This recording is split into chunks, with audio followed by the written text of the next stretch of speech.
es la espada que atraviesa hasta el alma. Su palabra en mí es la luz que alumbra mi camino. Cielo y tierra pasarán, mas su palabra no pasará jamás. Bien, hermanos, tomamos nuestras Biblias y en alguna ocasión, ¿saben? Leía un artículo, una publicación de una persona que mencionaba que había ido al cementerio general con sus 2 pequeños hijos. Había ido de visita al cementerio general y esta visita al final se había convertido en un recorrido y en un paseo a través de la historia de nuestra ciudad y de nuestro país, porque había recorrido tumbas de personas que habían dejado un legado y habían hecho mucho por esta tierra en la que vivimos. Y sugería a las personas que puedan hacer este recorrido para conocer quiénes fueron estas personas, cómo dejaron el legado en esta tierra y que así todos puedan conocerlos mucho más. Y en este tiempo, hermanos, que estamos viviendo, recordamos aquí, en este tiempo estamos viendo que se recuerda la Pascua, la muerte, la resurrección, la pasión de Jesucristo. Y yo me pongo a pensar en esto que había sugerido esta persona, ¿no? ¿Cómo debemos nosotros conocer a personas que han dejado un gran legado? Y no hay otra persona más grande que nuestro Señor Jesucristo. Y es tan importante que nosotros lo conozcamos, y eso es lo que hoy vamos a ver. Vamos a responder a esta pregunta que es tan importante. ¿Quién es Jesús? Parece algo muy básico, ¿verdad? Parece que todos lo sabemos, pero vamos a ver qué dice la palabra del Señor al respecto. Porque responder esta pregunta es lo que hace la diferencia entre tener la vida eterna o estar con la condenación eterna. Entonces, hermanos, esta persona tan importante que es Cristo, la anterior semana el pastor nos decía que Cristo ha marcado un antes y un después en nuestras Biblias. Hay un Nuevo Testamento y un Antiguo Testamento con él. Pero saben, va mucho más allá de esto. Cristo ha marcado también nuestras vidas. Es el punto de inflexión en nosotros. Hay un antes y un después en nuestras vidas después de Cristo, de haberle conocido y de haberle recibido. Pero no solo eso, hermanos, hay algo más. Cristo es tan importante y tan influyente, no solo para los que creen en Él, sino para todas las personas, que la historia de la humanidad ha sido dividida en hechos antes de Cristo y en eventos después de Cristo. ¿Por qué esta persona es tan importante? ¿Por qué fue tan influyente? Eso es lo que vamos a ver ahora, hermanos. Un hecho bastante curioso es que cuando Richard Nixon en 1969 había estado tan sorprendido por la llegada de los primeros astronautas a la Luna, dijo estas palabras: este es el día más importante después de la creación. Y saben, amablemente Billy Graham le había corregido y le dijo algo. Le dijo: has obviado, has omitido que antes de eso están la Navidad y la Pascua. Y esto es tan cierto, hermanos. Históricamente se puede observar todo esto. Creemos en Cristo, lo hemos recibido, lo conocemos, sí, pero saben, hay algo que trasciende mucho más allá. Es tan importante, hermanos, que, como les decía, personas que crean en Él o no, saben de su existencia. Hay evidencia histórica, científica, arqueológica de su vivencia, de su estadía en la tierra. Es Dios mismo hecho hombre, y es por eso que vamos a ver quién es Jesús. En medio de todo esto, hermanos, mientras vamos a Mateo 16, nuestras Biblias, Mateo 16, versículo 13. Recordaba también que esta persona que mencionaba su paseo por el cementerio general, hay tantas personas que han dejado un legado en esta tierra, ¿no? Pero saben, todas esas personas están muertas, hermanos. Cristo es tan importante porque es el único que murió, resucitó y volverá por nosotros. Y es por eso que es tan importante conocerlo. Veamos qué dice Mateo 16, versículos 13 al 15. Y aquí está esta pregunta, ¿verdad? Vamos a leerlos juntos. Dice así la palabra del Señor. Viniendo Jesús a la región de Cesarea de Filipo, preguntó a sus discípulos diciendo: ¿quién dicen los hombres que es el Hijo del Hombre? Ellos dijeron: unos Juan el Bautista, otros Elías, y otros Jeremías o alguno de los profetas. Él les dijo: ¿y vosotros quién decís que soy yo? Y hermanos, esta es la pregunta que tenemos que respondernos nosotros. Tenemos el gran privilegio de conocer hoy la palabra del Señor. Después de todos los eventos y cosas que se han cumplido, hoy podemos ver esto. Y es fácil juzgar tal vez a personas de antes, ¿no? Y no estamos en su lugar porque no hemos estado en la incertidumbre de saber si era verdad o no era verdad. Pero qué dichosos son los que creyeron sin ni siquiera ver. Y nosotros, hermanos, tenemos que responder esta pregunta. Y es tan crucial. Vamos a ver 3 formas en las que podemos responder esto. Hay muchas, hermanos, pero vamos a ver 3. Una de ellas es ver qué dice el Antiguo Testamento del mismo Señor Jesucristo. Posteriormente vamos a ver qué dice el Nuevo Testamento en los Evangelios. Y finalmente vamos a ver qué dice Jesús mismo de cómo es Él, cómo se reconoce Él. Para esto, hermanos, vayamos a un repaso desde Génesis. Hemos visto igual la semana anterior en Génesis 3:15 que aparece el primer evangelio. Génesis 3:15, hermanos, dice así: y pondré enemistad entre ti y la mujer, y entre tu simiente y la simiente suya. Esta te herirá en la cabeza, y tú le herirás en el calcañar. Después de que el hombre había caído de su desobediencia, y ahí estaba el castigo de Dios, por cuando todos pecaron, dice, ¿verdad? En Romanos, y estamos destituidos de la gloria de Dios. Había un juicio, hay desobediencia, entró el pecado, pero ¿saben? En medio de esa oscuridad, un rayo de luz, un resplandor apareció. Y es esta profecía desde los orígenes, hermanos. Este libro fue escrito aproximadamente unos 1400 antes de que se cumpliese en Cristo Jesús su propia palabra. ¿Se dan cuenta de esto, hermanos? Podemos decir fácilmente, ¿verdad? Pero son 1400 años que ya esta profecía estaba dicha en su palabra. Pondré enemistad entre ti y la mujer, y entre tu simiente y la simiente suya. Esta te herirá en la cabeza, y tú le herirás en el calcañar. Por eso es que Cristo, hermanos, no solamente fue crucificado, fue abofeteado, insultado, pasó tantas cosas, pero murió. Pero como dice aquí, esta te herirá en la cabeza. Él, al resucitar, había vencido a la muerte y al diablo, hermanos, y esta profecía tuvo cumplimiento en Cristo. Y eso es lo que estamos viendo. Miren cómo a través de toda la Biblia, desde Génesis, podemos ver a Jesús, que es el propósito de la palabra del Señor.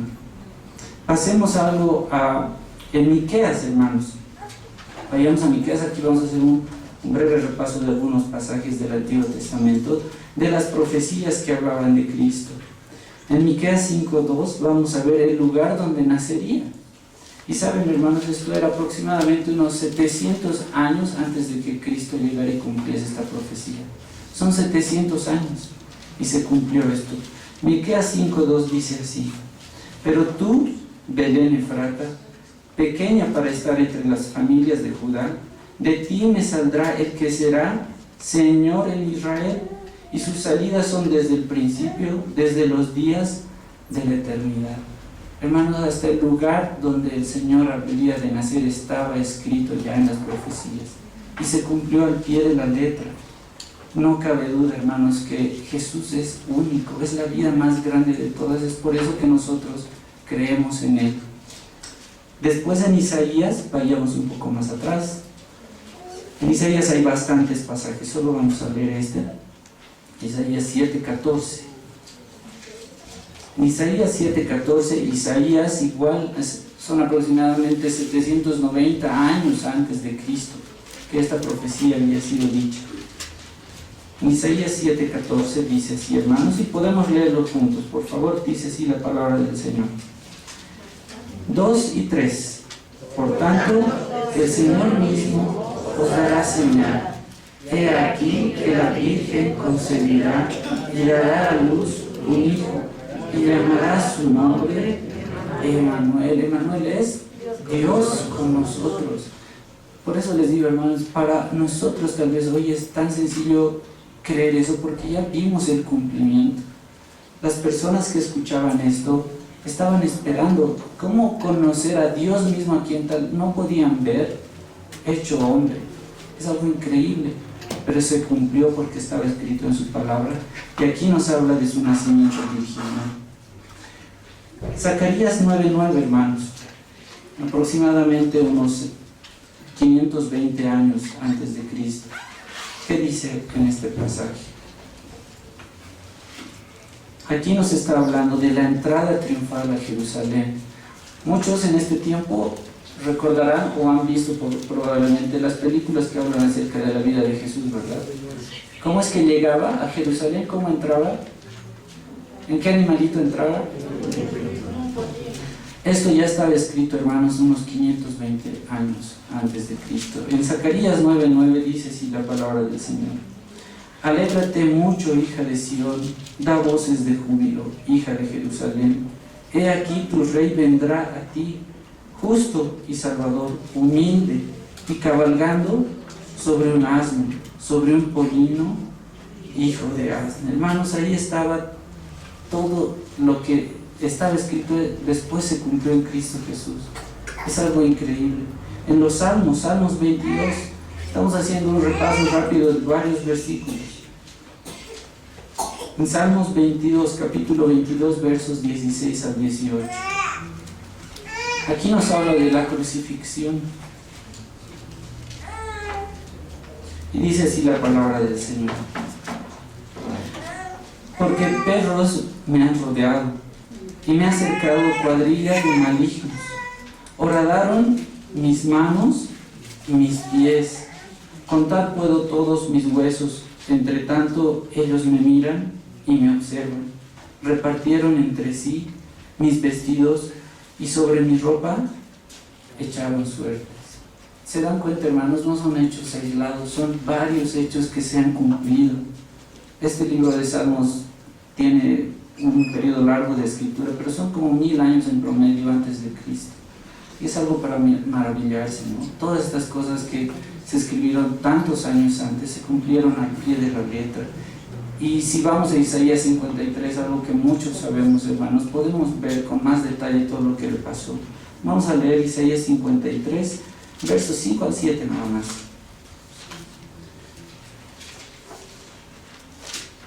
Aquí nos habla del siervo sufriente, ¿verdad? Muchos conocemos, hemos leído estos pasajes, pero viendo todas estas cosas, hermanos, debemos darle el peso real que significan estas palabras. Isaías 53, versículos 5 al 7. Lo leemos juntos, hermanos. Palabra del Señor. Amén. 2 y 3. Mas Él herido fue por nuestras rebeliones, molido por nuestros pecados.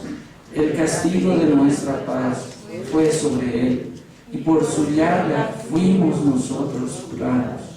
Todos nosotros nos descarriamos como ovejas, cada cual se apartó por su camino, mas Jehová cargó en Él el pecado de todos nosotros.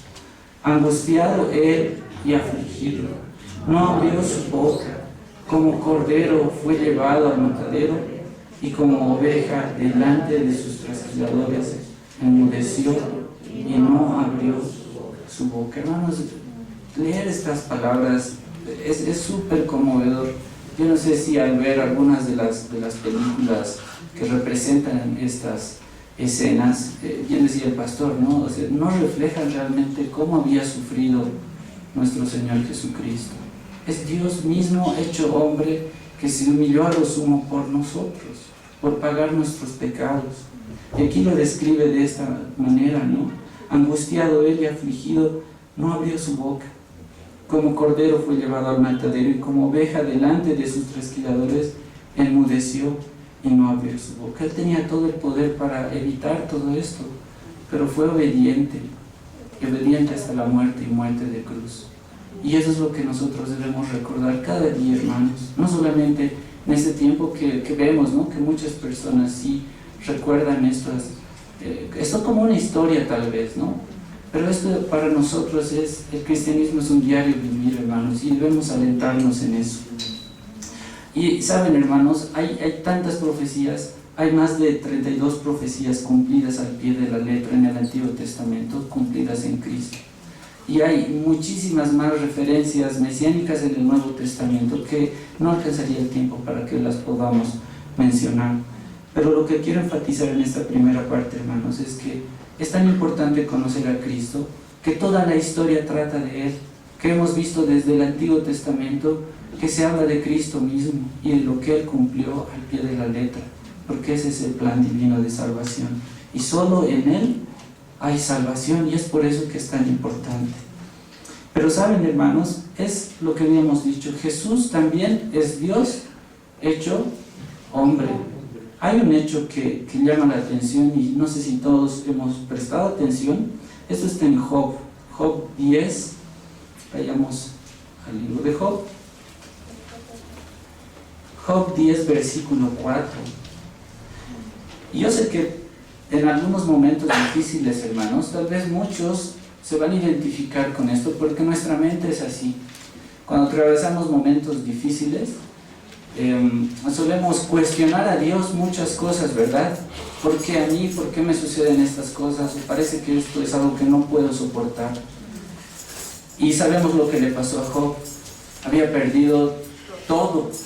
Perdió su salud, su familia, sus posesiones.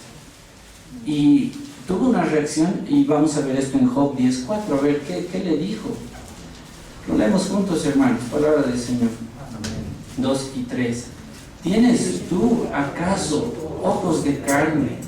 ¿Ves tú cómo ve el hombre? Miren cómo Job le estaba hablando a Dios. En otras palabras, le está diciendo, de una forma muy ligera, sí, le está diciendo, tú eres Dios, no estás en mi lugar, no estás en esta tierra ni sufriendo lo que yo estoy sufriendo. Eso es lo que le dice. Miren, Job, ¿tienes tú acaso ojos de carne? ¿Ves tú cómo ve el hombre? Miren eso, cómo Job había dicho estas palabras, pero sé que parecen hasta una falta de respeto, ¿verdad?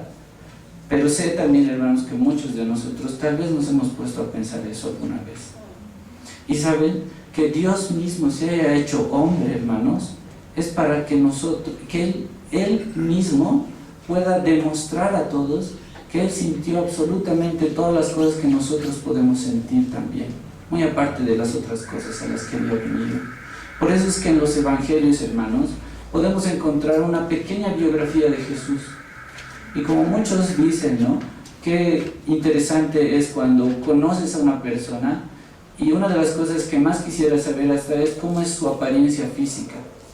Pero los evangelios no reflejan nada de esto. Los evangelios nos hablan de su nacimiento, su niñez con ciertos y pocos detalles, y su ministerio final de los últimos 3 años. Es prácticamente todos los años de su vida que no están reflejados acá, hermanos. Pero en los evangelios están las cosas más importantes y trascendentes, y es por eso que están en la palabra del Señor. Y eso es algo que vamos a ver ahora en los evangelios. Vamos a ver por qué Jesús es el Hijo de Dios, es Dios mismo hecho hombre. Vamos, hermanos, a Juan 21:25. Y esto vamos a leerlo porque cuando me ponía a repasar, hermanos, todas las vivencias, las enseñanzas, toda la influencia que tuvo Cristo, hermanos, ¿saben? Es tan abrumador que uno de verdad no sabe qué cosas dejar fuera, qué cosas tomar, qué cosas más seguir estudiando. Es abrumador, ¿saben? Por eso Juan decía las siguientes palabras al terminar este evangelio, y esto es verdad: no hay ningún hombre en la tierra, hermanos, del cual se haya escrito más que de Jesús. Y miren lo que dice Juan 21:25. Dice así la palabra del Señor: y hay también otras muchas cosas que hizo Jesús, las cuales si se escribieran una por una, pienso que ni aún en el mundo cabrían los libros que se habían de escribir. Amén. Y esto es tan cierto, hermanos. Hay tantas cosas acerca de Jesús. Y Juan dice y termina diciendo estas palabras porque es verdad. No alcanzaría ni el tiempo ni todo el mundo. No hay forma de describir todo lo que hizo Jesús. Y a la vez, entre paréntesis, esto, hermanos, siempre me había preguntado yo, ¿qué habríamos hecho nosotros si hubiésemos vivido en los días de Jesús en la tierra? Como les decía antes, para nosotros hoy es más fácil saber que lo que Él dijo se cumplió. y creemos en Él. Pero ¿qué tal ese desafío de que Él mencionaba ciertas cosas y nosotros habíamos creído? Tal vez juzgamos ligeramente a las personas que les costó acercarse, seguirle a Él. Tal vez nos podemos reflejar en aquel joven rico que no pudo dejar todas las cosas para seguir definitivamente a Cristo.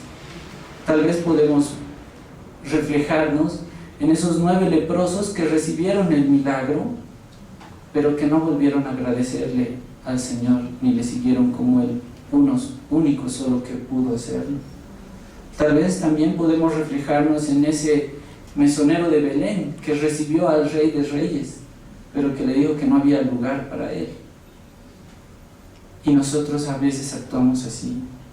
O tal vez podemos vernos como alguno de los nazarenos o alguno de los fariseos que teniendo ahí al Rey de Reyes no podían reconocerle como tal porque sus ojos estaban vendados.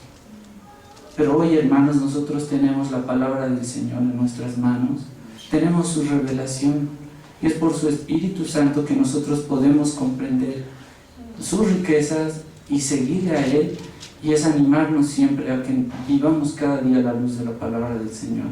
Qué privilegio que tenemos todos nosotros de no estar en aquel tiempo, ¿no? Y tener hoy el tiempo donde su revelación está en su propia palabra. Y tenemos a su Espíritu Santo que nos guía a conocerlo. Entonces vamos a ver, hermanos, en los evangelios la humanidad de Cristo. A veces tenemos la imagen de Cristo como solamente una persona, como esas imágenes que se crean de Él, ¿no? Muy apacible y tranquila. Pero como les decía, fue una persona tal y cual como nosotros. Era verdaderamente Dios, es verdaderamente Dios y es verdaderamente hombre. Sentía todas las cosas que nosotros sentimos. Y vamos a ver algunos detalles de estos pasajes. Vayamos a Lucas, por favor. Lucas, capítulo 2. Lucas, capítulo 2, los versículos 6 al 7. Respondiendo a esta pregunta de quién es Jesús, aquí vamos a ver, hermanos, que Él es el Rey que nació en humildad. Lucas 2, versículos 6 y 7. Leamos juntos, hermanos, palabra del Señor. 2 y 3. Y aconteció que estando ellos allí, se cumplieron los días de su alumbramiento, y dio a luz a su hijo primogénito, y lo envolvió en pañales, y lo acostó en un pesebre, porque no había lugar para ellos en el mesón. Hermanos, Cristo es ese Rey que nació en humildad, que nació como cualquier otro bebé, envuelto en pañales, en un pesebre, bajo el abrigo de sus papás. Pero nació en humildad. Nadie esperaba que el Mesías prometido esté en una situación así, ¿no? Los reyes, tenemos también esa imagen, eran ostentosos, poderosos, y nadie imaginaría que iban a nacer en un pesebre. Ese es Jesús, el Rey que nació en humildad. En Lucas 2, 42 al 47, vamos a ver que es el niño que maravillaba a los doctores de la ley. Vayamos, por favor, a Lucas 2, 42 al 47. Y yo sé que aquí hay muchos niños, ¿no? Hay muchos niños y nadie se imaginaría tal vez que un pequeño niño pueda maravillar a personas que tienen tal vez un alto grado académico en conocimientos y muchas cosas, pero saben, Cristo era el Rey prometido y esto es lo que hacía aún en su niñez. Lucas 2, 42 al 47. Leemos, hermanos. 2 y 3. Y cuando tuvo 12 años, subieron a Jerusalén conforme al regresar ellos, acabada la fiesta, se quedó el niño Jesús en Jerusalén, sin que lo supiesen José, y pensando que estaba entre compañía, anduvieron camino de un día, y le buscaban entre los parientes y los conocidos. Pero como no le hallaron, volvieron a Jerusalén buscándole. Y aconteció que 3 días después le hallaron en el templo, sentado en medio de los doctores de la ley, oyéndoles y preguntándoles. y todos los que oían se maravillaban de su inteligencia y de sus respuestas. ¿Se imaginan eso, hermanos? Estar delante de un niño y quedarte maravillado por todo lo que tenía que decir.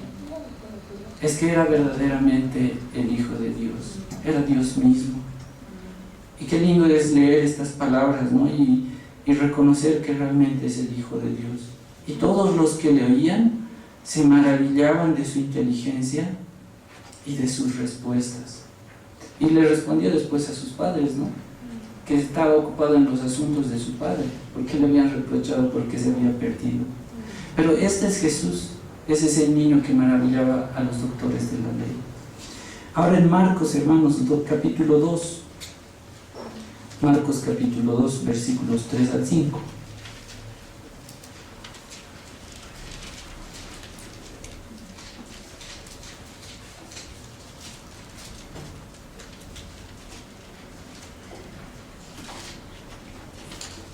Vamos a ver qué dice estos pasajes, hermanos. Leemos, por favor, a la voz de 3. Marcos capítulo 2, versículos 3 al 5. 2 y 3. Entonces vinieron a él unos trayendo un paralítico que era cargado por 4, y como no podían acercarse a él a causa de la multitud, descubrieron el techo de donde estaba, y haciendo una abertura bajaron el techo en el que yacía el paralítico. Al ver Jesús la fe de ellos, dijo al paralítico: Hijo, tus pecados te son perdonados. ¿Saben, hermanos? Esto es algo tan importante. Cristo hacía milagros, prodigios, y todos se maravillaban de eso. Tal vez muchos se acercaban a él solamente por esos milagros. Pero ¿saben qué? Él respondía algo. Esta persona era un paralítico que no podía ni moverse. Y lo primero que le dice es lo siguiente. Al ver Jesús la fe de ellos, dijo al paralítico, le dijo: levántate y anda. No, le dijo: hijo, tus pecados te son perdonados, porque la salvación es más importante que cualquier otra cosa. El perdón de los pecados, eso es lo que Cristo venía a predicar. Desde niño vimos que había predicado, y predicaba acerca del arrepentimiento, así como Juan el Bautista también lo hacía, que era el precursor de Cristo. El arrepentimiento es la puerta de ingreso a la gracia de Dios. Y es por eso que es tan importante esto, hermanos. Leemos aquí el subtítulo que dice en Reina Valera: Jesús sana a un paralítico. Pero la enseñanza central es que Jesús estaba haciendo de verdad el milagro más grande, que era perdonar los pecados. Y eso solamente Dios podía hacer.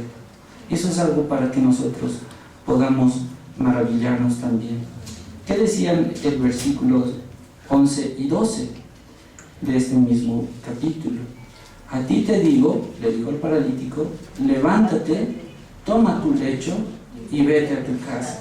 Entonces él se levantó enseguida y tomando su lecho salió delante de todos, de manera que todos se asombraron y glorificaron a Dios, diciendo: nunca hemos visto tal cosa. Eso es lo que nos corresponde a nosotros hacer, hermanos. El Señor hace milagros en nuestras vidas a diario, eso es cierto, pero ha hecho también esto, el milagro más grande, que es habernos reconciliado con el Padre, algo que nadie más podría hacer.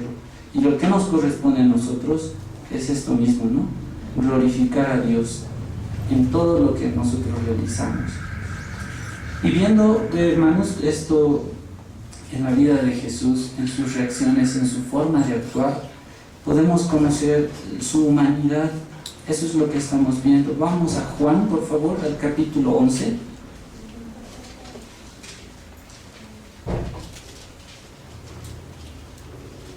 Vamos a leer los versos 33 al 35. Recuerdan que tenía unos buenos amigos Jesús. Así como nosotros tenemos nuestros amigos, Jesús también tenía sus amigos, no solo seguidores. Y uno de sus amigos había fallecido. Y saben, aquí conocemos un poco más de la humanidad de Cristo. Juan 11, 33 al 35. Leemos juntos, hermanos. Palabra del Señor 2 y 3. Jesús entonces, al verla llorando, y a los judíos que la acompañaban, también llorando, se estremeció en espíritu y se conmovió y dijo: ¿dónde le pusiste? Le dijeron: Señor, ven y ve. Y Jesús lloró. Hermanos, es Dios mismo, nos damos cuenta de eso. Era Jesús, el Dios hecho hombre, que vio llorando a sus amigas, estaban María y Marta, y los judíos que la acompañaban también llorando. Se estremeció, dice, en espíritu y se conmovió y dijo: ¿dónde le pusisteis? Y dijeron: Señor, ven y ve. ¿Qué hizo Jesús? Jesús lloró.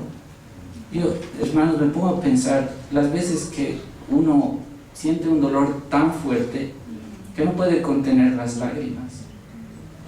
Jesús mismo sintió tal dolor por su amigo, y sabiendo aún él que lo iba a resucitar después.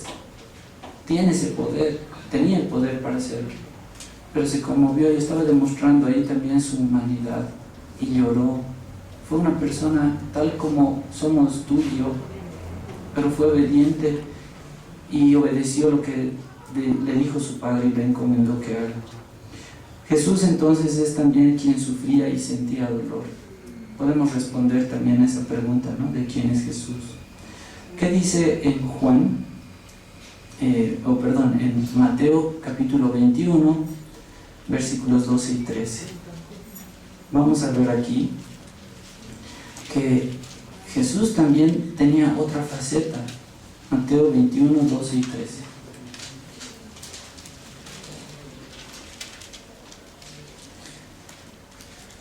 Y sería muy bueno también, hermanos, que todos aprovechemos en leer los evangelios y podemos conocer mucho más de Cristo acá.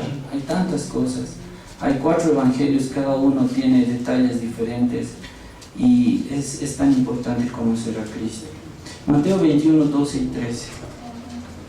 Dice así la palabra: y entró Jesús en el templo de Dios y echó fuera a todos los que vendían y compraban en el templo, y volcó las mesas de los cambistas y las sillas de los que vendían palomas, y les dijo: escrito está, mi casa de oración será llamada, mas vosotros la habéis hecho cueva de ladrones. ¿Se imaginan, hermanos, que alguien entre a un lugar y haga todo esto?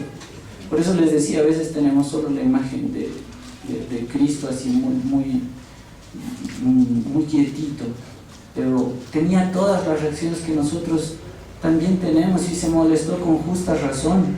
Entró al templo y echó fuera a todos los que vendían y compraban en el templo, y volcó las mesas de los cambistas y las sillas de los que vendían palomas. Y hermanos, yo me ponía a pensar también en esto, ¿no? ¿Cómo una sola persona se enfrentó a todos? No podían todos reaccionar, agarrarlo y sacarlo. Saben, Cristo tenía autoridad y no hay nadie que pueda hacer algo en contra de eso. Y hizo estas cosas y les recordó que escrito está: mi casa es casa de oración. Casa de oración será llamada, mas vosotros la habéis hecho cueva de ladrones. Entonces conocemos también en esto que Cristo también tenía estas reacciones, se molestaba. La misma palabra del Señor dice: airaos, pero no pequéis. Y él estaba demostrando esto también. Al mismo Pedro lo había reprendido, ¿no? Se había enojado contra Pedro cuando había anunciado su muerte Cristo, y le dijo: apártate de mí, Satanás. Lo trató así a Pedro. Y a veces nosotros podemos enojarnos con muchas personas, y Cristo también tenía estas reacciones, y así conocemos también la humanidad de Cristo. Pero vayamos a Juan capítulo 19. Y en estos días que vemos y se recuerda, como habíamos dicho, hermanos, la muerte de Cristo, la pasión de Cristo, vamos a conocer también su sufrimiento. Juan 19, versículo 1 al 3 inicialmente. Todo esto le había pasado a Jesús. Leemos Juan 19, versículos 1 al 3. 2 y 3. Así que entonces tomó Pilato a Jesús y le azotó. Y los soldados entretejieron una corona de espinas y la pusieron sobre su cabeza y le vistieron con un manto de púrpura y le decían: salve, rey de los judíos, y le daban de bofetadas. Hermanos, todo esto había sufrido Cristo por nosotros.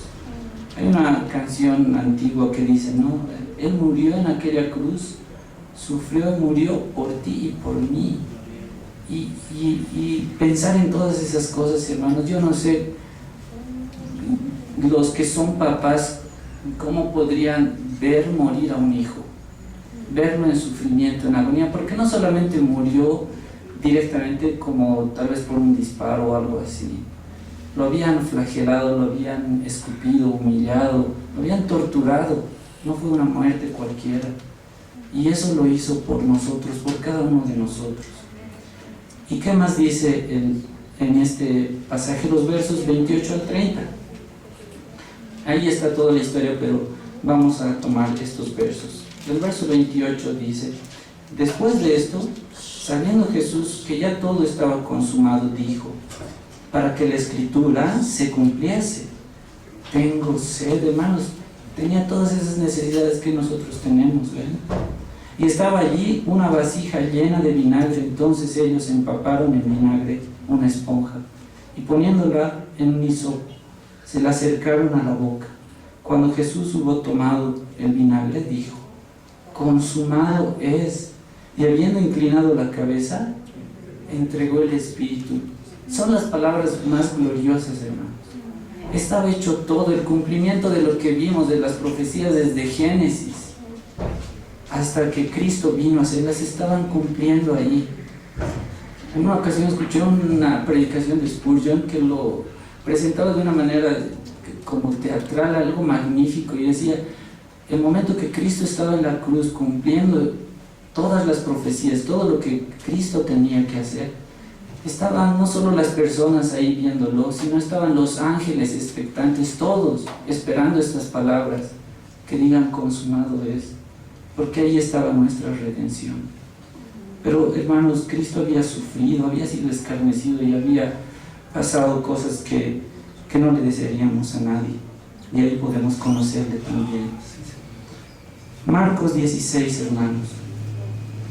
Vamos a ver esta última porción de los evangelios para ver que tenía que completarse absolutamente la obra de Dios. Porque saben, si Cristo solamente hubiese muerto, hermanos, y no hubiese resucitado, nada tendría sentido.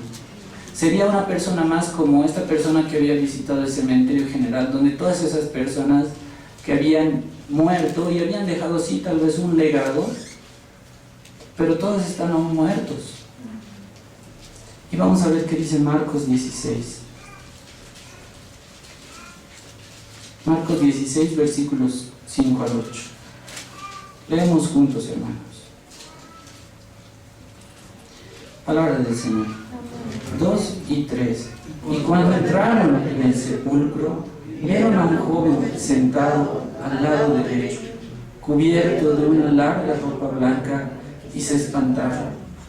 Mas él les dijo: no os asustéis, buscáis a Jesús Nazareno, el que fue crucificado, ha resucitado, no está aquí. Mirad el lugar en donde le pusieron. Pero id, decid a sus discípulos y a Pedro que él va delante de vosotros a Galilea. Allí le veréis, como os digo. Hoy, hermanos, se recuerda justo eso, ¿no? El día en que Jesús había resucitado. Y es el hecho más glorioso que nosotros podemos celebrar y recordar cada día en nuestras vidas. Como les decía, si Cristo no hubiera resucitado, nada tendría sentido. Sería como cualquier otra persona que murió y quedó todo hasta ahí. Pero Él, al resucitar, venció a la muerte, el que tenía el poder sobre la muerte. Y esto es lo que refleja 1 Corintios 15, 14. Lo voy a leer rápidamente. Pablo reconocía este hecho, y es por eso que las personas que tratan de atacar a Cristo, hermanos, hay tanta evidencia, como les digo, sobre la existencia de Cristo, sobre todo lo que hizo, sobre su muerte, su resurrección. Hay tanta evidencia Pero hay personas que tratan de atacar, y si se podría demostrar que Él no resucitó, entonces desbaratarían el cristianismo. Y Pablo por eso dice en 1 Corintios 15, 14, y si Cristo no resucitó, vana es entonces nuestra predicación, vana es también vuestra fe. Pero saben, hermanos, las personas que tratan de hallar todo esto hallan más evidencia que de ninguna otra cosa en la historia de la humanidad. Y es algo tan lindo estudiar y tener la seguridad, porque creemos por fe, ¿verdad? Eso es cierto, creemos por fe a quien no hemos visto.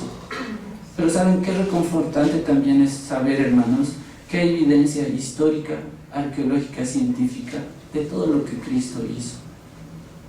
Y no podemos estar más seguros nosotros y agradecer a Dios que nos quitó esa vena de los ojos, ¿no? Que abrió nuestros ojos espirituales, y que es solamente el mérito de Cristo, que por su gracia podemos estar en Él y creemos en Él como nuestro único Señor y Salvador. Hermanos, esta parte de los evangelios nos muestran la humanidad de Cristo y responden también a lo que dijo Job, lo que les había mencionado, ¿no? Y finalmente vamos a leer muy rápidamente cómo es que Cristo mismo responde a quién es Él. Cuando hicimos la pregunta, ¿quién dicen los hombres que es el Hijo del Hombre?, ¿qué es lo primero que pensar? Hay muchas formas de responder esto, ¿verdad? Pero estamos viendo muchas otras. ¿Y qué decía Cristo mismo de Él? Y en Juan están las conocidas 7 frases que Jesús dijo, el yo soy, y las vamos a repasar ya esto para ir finalizando. Juan 6:35.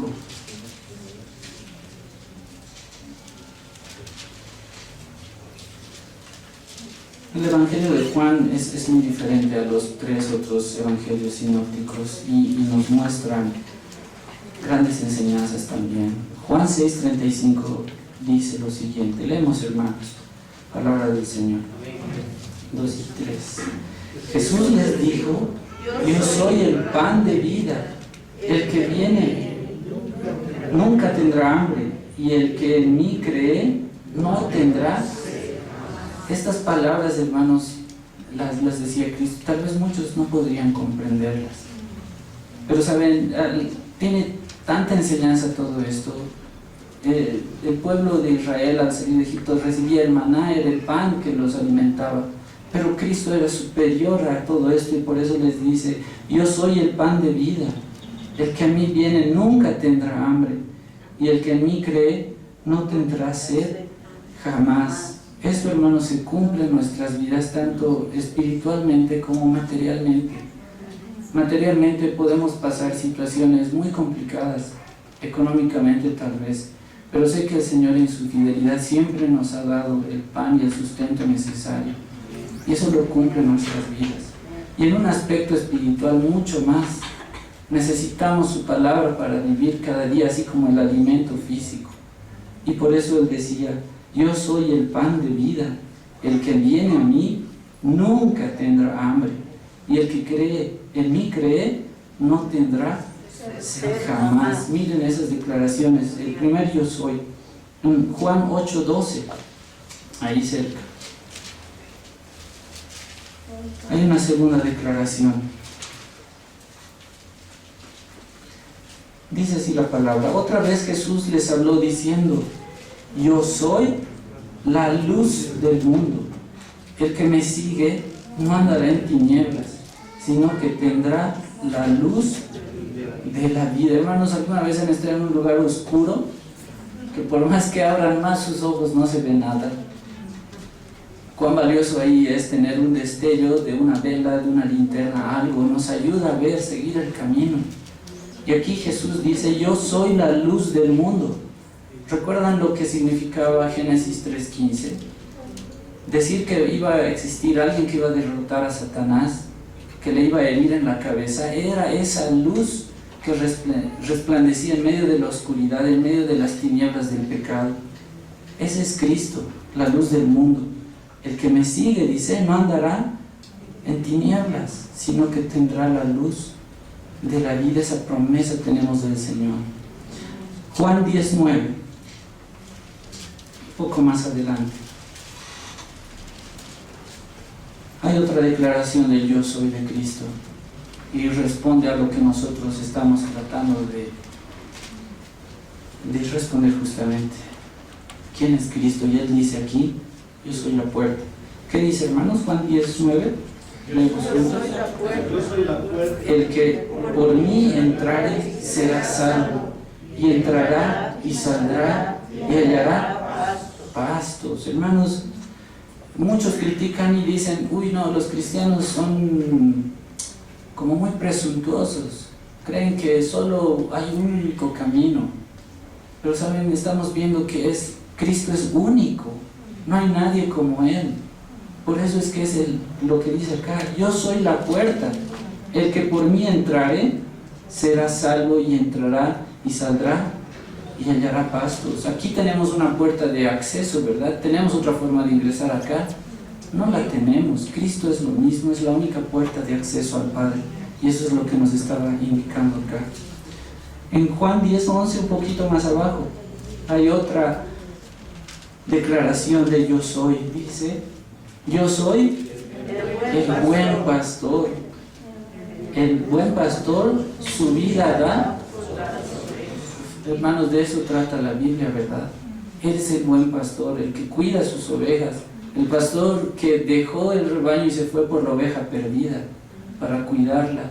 Es obra de Cristo, absolutamente todo, hermanos. Es su gracia, su misericordia que nos tiene acá perseverando. Él es el buen pastor y así lo reconocemos. Juan 11:25.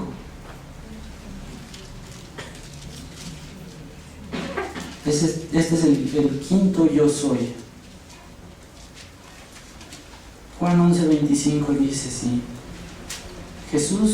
Le dijo Jesús, yo soy la resurrección y la vida. El que cree en mí, aunque esté muerto, vivirá. Yo sé, hermanos, que en los momentos que perdemos un ser querido es tan difícil a veces aceptarlo, pero cuando está en nuestra mente la palabra del Señor, podemos tener esa fortaleza, ¿no? De saber justamente esto, que es Cristo, es Jesús, la resurrección y la vida. El que cree en Él, aunque esté muerto, vivirán. Hermanos, no termina nada con una muerte física si creemos en Cristo Jesús. Él, al igual que a Lázaro o que a una niña en medio de sus milagros, nos va a resucitar y nos va a tener a su lado, y vamos a estar juntos, todos los que hemos creído un día con Él, porque Él dice, yo soy la resurrección y la vida. El que cree en mí, aunque esté muerto, vivirá. Creemos en eso, hermanos. Juan 14:6, el penúltimo yo soy.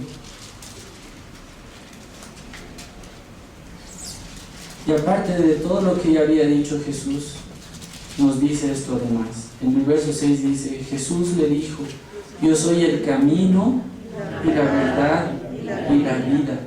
Nadie viene al Padre sino por mí. Es esa puerta de acceso. Es el único mediador. Dice además que es el camino y la verdad y la vida, en este tiempo en el que todo es relativo, ¿verdad? Cada uno tiene su opinión acerca de un punto específico y no hay quien se lo discuta. Pero saben, la palabra de Dios es absoluta, no es relativa, es la única verdad. Y es por eso que dice, yo soy el camino, la verdad y la vida. Nadie, absolutamente nadie viene al Padre sino por mí. Por eso es que conocerle a Cristo, saber quién es tan importante. Y finalmente el último yo soy dice en Juan 15:5. Dice, yo soy la vid, vosotros los pámpanos.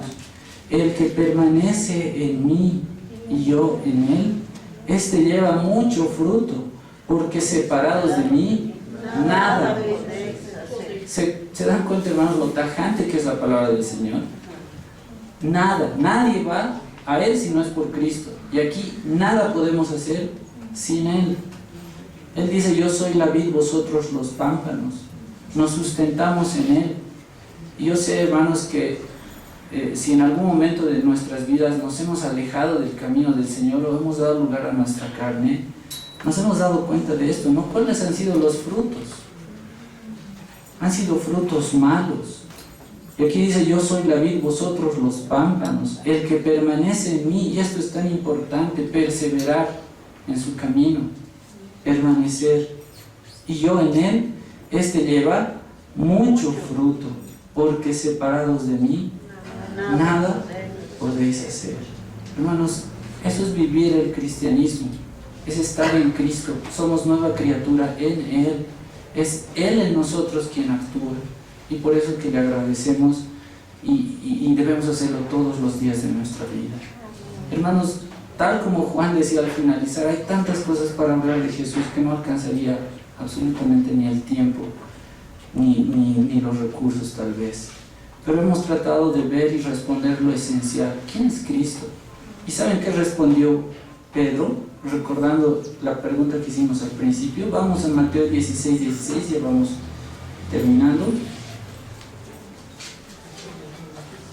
Mateo 16:16. La pregunta era, ¿no? Y les dijo en el 15, ¿y vosotros quién decís que soy yo? Y miren lo que responde Pedro.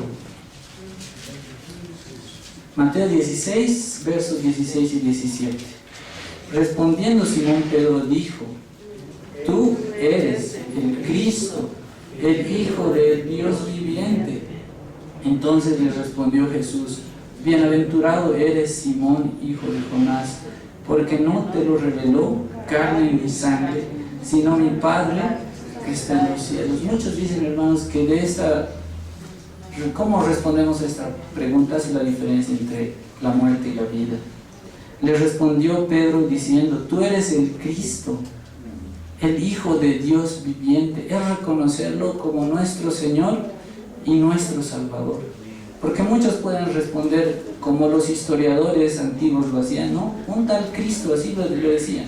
Cuando habían quemado en Jerusalén el templo y muchas cosas, los historiadores habían dicho así, había muchos los cuales eran denominados cristianos que fueron culpados por tal hecho y eran seguidores de un tal Cristo, lo dicen, era Tácito, un historiador romano.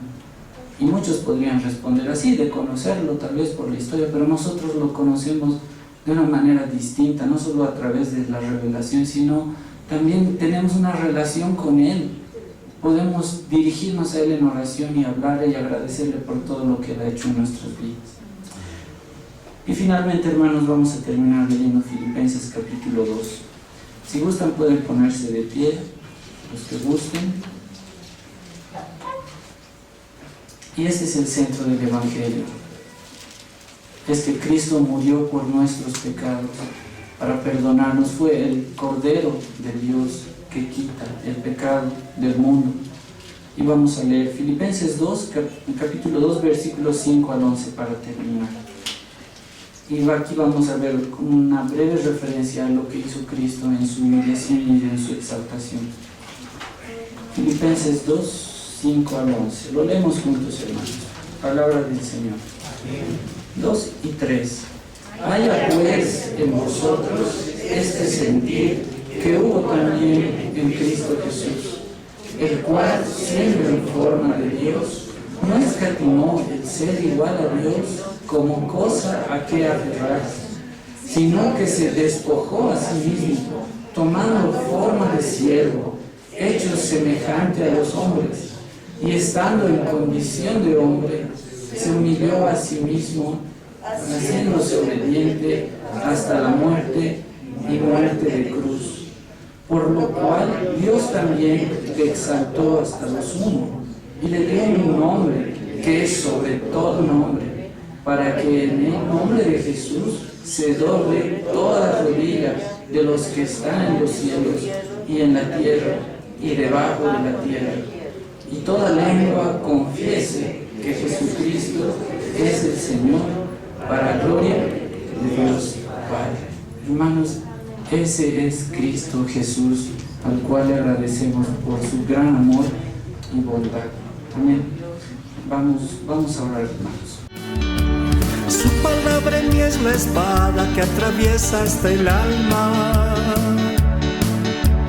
Su palabra en mí es la luz que alumbra mi camino. Cielo y tierra pasarán, mas su palabra no pasará jamás. Y aunque la tierra tiemble, mi alma confiada estará.